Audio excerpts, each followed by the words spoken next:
ఎప్పుడెప్పుడు ఆయన ఎదురు చూసినటువంటి మన స్థానిక సంఘ కాపరి, మన ప్రీతమ నాయకులు ఆర్సి సద్గుణరావు గారు అయ్యగారు మాట్లాడతారు. ఈ మాట్లాడిన అనంతరం మా కుటుంబం నుంచి సునీల్ గారు వచ్చి ప్రార్థనలో నడిపించిన తర్వాత వాళ్ళ మేనల్లుడు సురేష్ ఎక్కడున్నా సరే దగ్గరుంటే ఓట్ ఆఫ్ థ్యాంక్స్ చెప్పిన తర్వాత కార్యక్రమం ముగించబడుతుంది. కాబట్టి ఈ కార్యక్రమం అందరూ కూడా ఇంతవరకు ఊపి పెట్టారు. మరొక 10-20 నిమిషాల్లో అయిపోతుంది. కాబట్టి మరి ఎవరు కూడా దీన్ని భగ్నం చేయకుండా అలాగే కూర్చోవలసిందిగా హృదయపూర్వకంగా రిక్వెస్ట్ చేస్తున్నాం. దేవుని పరిశుద్ధ నామమున మహిమ గాక. చిన్న ప్రశ్న, ఈ కార్యక్రమం అయిపోయింది దంతం దగ్గర కూర్చుంటారు. ఈ కార్యక్రమం అయిపోయింది దంతం దగ్గర కూర్చుంటారు.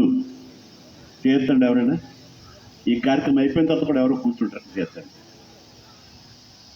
ఎవరు కూర్చోరు. వచ్చా చెప్పండి. వచ్చా వెళ్తాం. This is naked fact.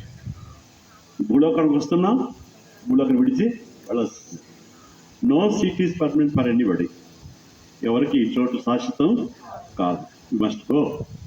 It's a must for every soul. మనకు 3 రకాల పిలుపులు ఉన్నాయి. నేను ప్రసంగం చేయను, ఎందుకంటే ఇప్పటికే మూడు పిలుపులు ఉన్నాయి.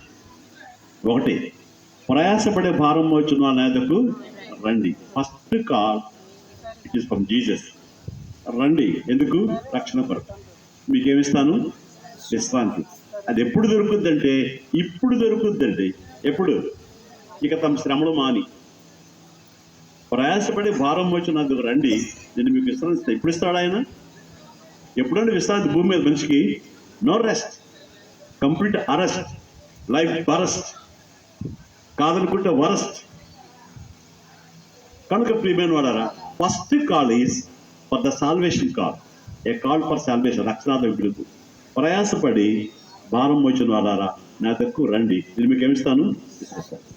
సెకండ్ కాల్ చెప్తాను. సెకండ్ కాల్ చావు పిలుపు. ఇక తమ శ్రమలు మాని, తమ కష్టాలు మాని, తమ ప్రయాసలు మాని, తమ ఉద్యోగాలు మాని, తమ సద్యోగాలు మాని, రియల్ రిటైర్మెంట్ అది భూమి మీద, రియల్ రిటైర్మెంట్. ఇక మాని దేవుని అందుకుంటారు. ఎక్కడ వస్తారండి? దేవుని సందికి అందుకుంటారు. అయితే దేవుని సందికి వెళ్ళే ముందు సమాధి చేరుతుంది దేహం. మొన్నైనది మంటికి చేరుడు, ఆత్మ తాను చేర్చిన దేవుడు. తరుడు కాలు ఒకటి ఉంది. తరుడు కాలు ప్రభుని క్రీస్తు రాకడలో ఆయన వచ్చినప్పుడు సమాధులు తెరవబడతాయి. అవునా? సమాధులు తెరవబడతాయి. నీతి మంత్రులు ఒక పక్షముగా, అనీతి మంత్రులు వస్తుంటా. నా తండ్రి చేత ఆశీర్వదింపబడిన వాళ్ళారా రండి అంటాడు. అక్కడ తరుడు కాలు ఏమంటాడు ఆయన? నా తండ్రి చేత, the blessed from my father come అంటు మీ, రండి అంటాడు. ఎందుకంటే మీ కొరకై ఆకలి తప్పికల్లి చట్టుండవు, వ్యాధి బాధలు చింతలు చట్టుండవు, కన్నీటి కష్టాలు అసలుండవు, కన్నీటి కష్టాలు అసలుండవు. ఎందుకుండవంటే సత్గుణరావు అంటాడు, కోరిక లేని తావులా పరలోక సంబంధిని పాప విముక్తుండనే, ప్రభు యేసు ముఖమును కనులారా చూడగా. ప్రభు యేసు ఏంట ఆశ అండి మనకు. ఆత్మ ఆశపడుతుందండి. దేహం ఉండిపోదాం అంటుంది, ఆత్మేమో వెళ్దాం ఉంటుంది. దెర్ ఇస్ అ టక్ of war in the body. శరీరం ఉంది, పోరాటం ఉంది. ఆత్మ ఆశపడుతుంది నిత్యత్వాన్ని, శరీరం ఆశపడుతుంది ఈ లోకంలో బ్రతుకుదామని. ఈ రెండింటి పోర్లో బ్రతుకుతున్నాం మనం. అప్పుడప్పుడు రోగం వస్తుంది, అప్పుడప్పుడు జబ్బు వస్తుంది, అప్పుడప్పుడు ఇంట్లో బాగుండదు, అప్పుడప్పుడు రకరకాల కష్టాలు వస్తుంటాయి, అప్పుడప్పుడు కన్నీరు కారుతుంటుంది. అప్పుడు ఏమంటామంటే, చనిపోతే దేవుడు చావైనా ఇచ్చాడు కదా అంటామే. ఎప్పుడు ఒకసారి తదాస్త అంటాడు. ఎస్, రెడీగా ఉన్నావా? దేవుడు ఆలస్యం చేస్తున్నాడంటే మన శరీరం సిద్ధపడదేమో కానీ మన ఆత్మ సిద్ధపడకపోతే నరకాన్ని పోతామని ఆయుష్ ఇస్తున్నాడు, ఆరోగ్యం ఇస్తున్నాడు, బ్రతికిస్తున్నాడు, బాగు చేస్తున్నాడు, సమయం ఇస్తున్నాడు, విశ్వాసం ఇస్తున్నాడు, నిరీక్షిస్తున్నాడు. నిరీక్షించే క్రమంలో మనం ఉన్నాం. దేవుని కృప తప్పకుండా అందుకుంటాం. ఇక్కడ చివరి పిలుపు ఏంటంటే రక్షణ అందుకున్న వాళ్ళారా రండని పిలిపిస్తున్నాడు. మీ కొరకై లోకము పుట్టినది మొదలుకొని, అవునా? ఎప్పటి నుంచి? Even the beginning of the earth, లోకం పుట్టిన మొదలుకొని మీ కొరకై సిద్ధపరిచిన రాజ్యమును స్వతంత్రించు. Inherited, not have it, inherited, హక్కుదారులు మీరు రండి అంటున్నాడు. ఈ 3 పిలుపులు, రక్షణాత్మక పిలుపు, ప్రయాసపడి భారం వచ్చున్నారా. రెండో పిలుపు మొన్ననిది మంటికి వెళ్ళాలి, అది మరణ పిలుపు. 3వ పిలుపు ఏంటంటే మరణించిన ఆత్మలు పరలోకానికి నిత్యత్వం పొందడానికి, నిత్యశాంతి లభించడానికి అక్కడికి అప్పారా వెళ్ళాడని ఎందుకు చెప్తున్నాడంటే ఫస్ట్ అటెండెన్స్ చర్చలో ఫస్ట్ అటెండెన్స్ ఎవరంటే అప్పారా. మగవాళ్ళలో ఫస్ట్ లైన్లో ఫస్ట్ కూర్చొని ఫస్ట్ ప్రేయర్ ఎవరు చేయాలంటే బిగినింగ్ ప్రేయర్ అప్పారా. నేను అబద్ధం ఆడుతున్నాను, ఇక్కడ ఉన్న సంక్షేపం కాదు, నా తప్పని చెప్పను.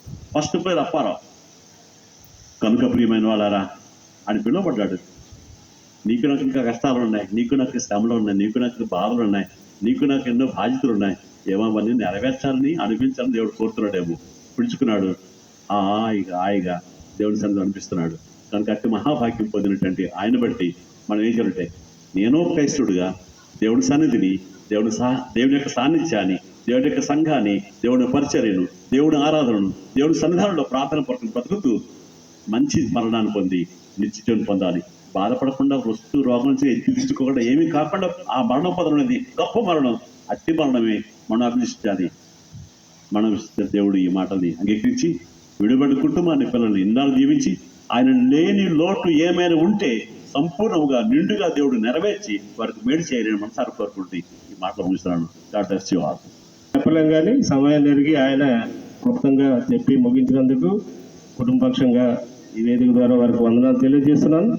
మరి ఆఖరిగా ఈ ఇష్టపడిన వాక్యాన్ని నిమిత్తం ప్రార్థన చేయవలసిందిగా మా కుటుంబ సభ్యులు, మా బావగారు అయినటువంటి సునీల్ గారు, సునీల్ గారు, ఎదరు సునీల్ గారిని వచ్చేసి ప్రార్థన అనంతరం మరి అప్పారావు గారి ఆఖరి మేనల్లుడు సురేష్ ఇంజనీర్ వచ్చి మరి ఓట్ ఆఫ్ థ్యాంక్స్ ఈ కార్యక్రమం ముగించబడుతుంది.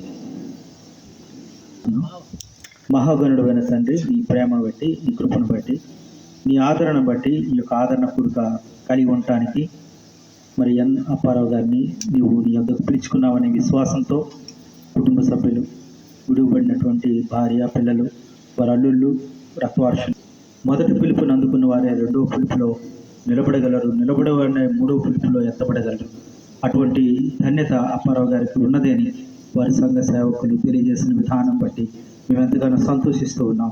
అలాగే అటువంటి పిలుపును మేమందరము కూడా పొందుకొని కలిగి జీవించి ప్రభాన్ని వచ్చినప్పుడు ఎత్తబడేవారుగా మేము ఉండటానికి, విడువబడిన వారుగా ఉండకుండా నీ యొక్క మాటలను యథాతథంగా అనుసరించే వారంగా, ఆచరించే వారంగా, అనుభూతంగా మా జీవితాల్లో కలిగి ఉన్న వారంగా, ఇతరులకు నీ ప్రేమని ఈ యొక్క మాటలు మా అందరి హృదయాల్లో 100% ఫలింపచేయమని ఇక్కడ వచ్చిన ప్రతి ఒక్కరిని ప్రభు దర్శించినావు. ఈ మాటల ద్వారా ప్రేరేపణ చేసావు ప్రభు.